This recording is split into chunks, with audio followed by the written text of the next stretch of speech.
आपके टेन्योर में आपने देखा होगा, मतलब वहाँ के जो लोकल्स हैं, क्या वो लोग सच में, मतलब जो हम मूवीज़ वगैरह में देखते हैं या जो हम सुनते हैं कि जो लोकल जो जनता है जे.एंड.के की या बॉर्डर्स की, अगर मैं कहूँ श्रीनगर ऐसा कुछ, तो वो सपोर्ट करते हैं मिलिटेंट्स को, उनको हाइड करने में, उनको छुपवाने में? जैसे आप बता रहे हो कि जो बकरवाल जो थे तो कहीं ना कहीं तो उनके साथ ही थे, उनको पता था, तो क्या वो सच में मतलब सपोर्ट करते हैं उनको हाइड करने में? मैम देखिए, जो थिंग इज कि आर्मी की कंपनी ऑपरेटिंग बेस या सीआरपीएफ के किसी बेस में तो हमारे लंगर से तो वो खाना खाते नहीं है. That needs to be understood too दो, यानी ये तो पूरे वर्ल्ड को सुनना ही पड़ेगा. इसमें मैं तो एज अ सिक्योरिटी फोर्स मैं तो उनको खाना देता नहीं, यानी कि ये इट्स ट्रू, मैं खाना तो देता नहीं. सपोर्ट मिलती है, अब वो 10% दें, चाहे 15% लोग दें, चाहे 20% दें, बट सपोर्ट के कारण ही मिलिटेंसी चलती है. बट इसका जो दूसरा काउंटर व्यू जो मैं हमेशा सब लोगों को बताता हूं कि इवन इफ, अगर आप देखिए, अगर कहीं पर भी मिलिटेंसी है, अगर कोई नॉर्मल सिविलियन है, अगर आपके घर में 4 लोग हथियार लेकर आ जाएं तो आपको सपोर्ट तो, यानी power of gun is always more, आपको सपोर्ट तो उसकी करनी पड़ेगी. आप उसको हमेशा, यानी उसको आप मना करोगे तो वो आपको मार देगा, तो आप उसको खाना खिलाओ, चाहे खुशी से खिलाओ चाहे दुखी होकर खिलाओ, लेकिन आप खिला रहे हो. बट मेरा मानना है कि not all 100% of the population wants this, because everyone wants a normal life.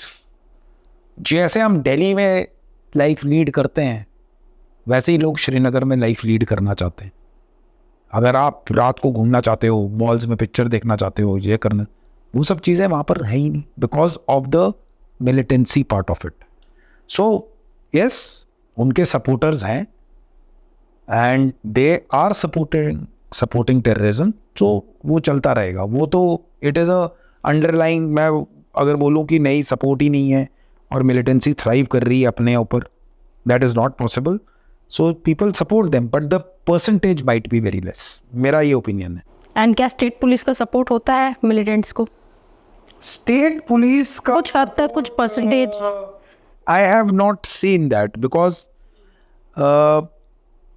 अभी मैंने कई जगह ऐसा देखा है कि 3 ब्रदर्स हैं, एक मिलिटेंट है, एक आर्मी में है और एक पुलिस में है. So that is how it goes. But मेरा ये मानना है कि जो स्टेट पुलिस है,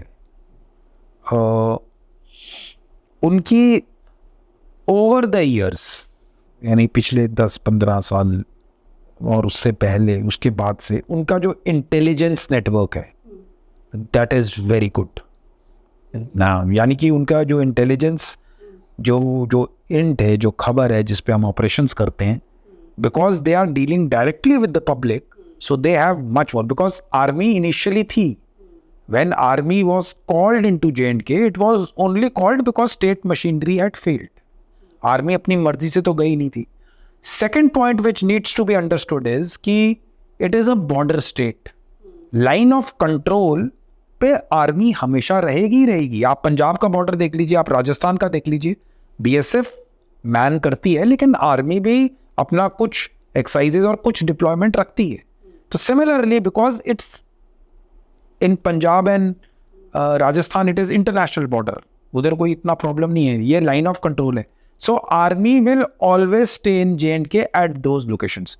हिंटरलैंड की जब हम बात करते हैं, जो पीछे वाला एरिया है जहाँ पर राष्ट्रीय राइफल्स प्राइमरली डिप्लॉयड हैं, जो काउंटर टेररिज्म वाला ग्रिड है, that is totally up to the government and the Indian army के कंसल्टेशन और security forces. How is the, यानी कि सिचुएशन, वो उस पर डिपेंड करता है. अगर आप बोलें कि अगर गवर्नमेंट विल से कि army has to come back, it will come back.